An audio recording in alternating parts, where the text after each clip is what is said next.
केवल दो प्रधानमंत्री आरएसएस, जनसंघ और भारतीय जनता पार्टी से आए, लेकिन उन दो में से मैं तो 1.5 कहूंगा, क्योंकि Atal Bihari Vajpayee was more Nehruvian than गोलवरकराइट।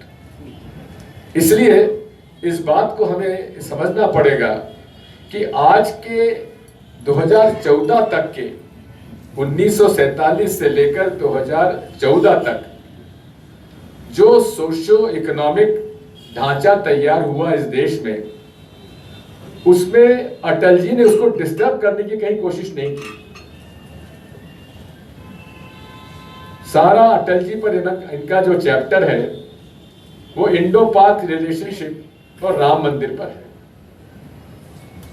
दोनों में अटल जी चाहते थे कि पाकिस्तान से अच्छे रिश्ते हों, चाहे लाहौर की बस सेवाएं चालू करने की बात हो या चाहे आगरा पैक्ट की तैयारी हो।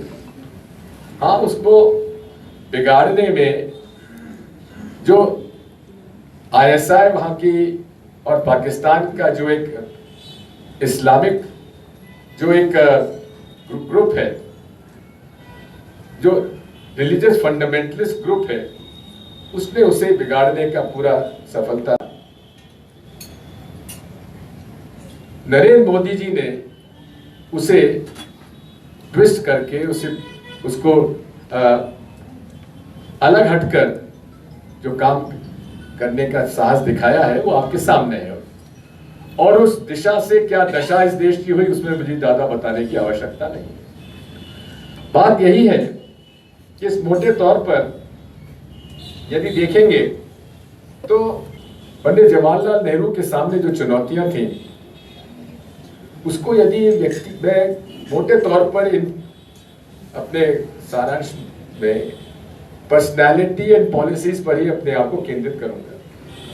पंडित जवाहरलाल नेहरू की पर्सनालिटी तो इतनी व्यापक थी, western educated, intellectual, writer, fiercely secular. उनका ये बयान, इसका आपने उल्लेख किया है कि अगर मैं देखूंगा कि कोई भी एक मजहब का व्यक्ति दूसरे मजहब पर हाथ उठाने की कोशिश करेगा तो मैं अपने आखिरी सांस तक उसका मैं विरोध करूंगा। यही फियर्स सेक्युलर जो क्रेडेंशियल आज पॉलिटिकल पार्टीज में, विशेषकर कांग्रेस पार्टी में होना चाहिए, उसमें जब कमी लगती है तो मुझे खेद होता है। और हमें नहीं भूलना चाहिए, यदि पंडित में मैं ज्यादा कुछ नहीं कहूंगा, लेकिन इतना जरूर है कि Lal Bahadur Shastri ji was more Gandhian than Pandit Jawaharlal Nehru in his approach to policies and politics. जहां तक इंदिरा जी का सवाल है, आप समझ सकते हैं one of most charming person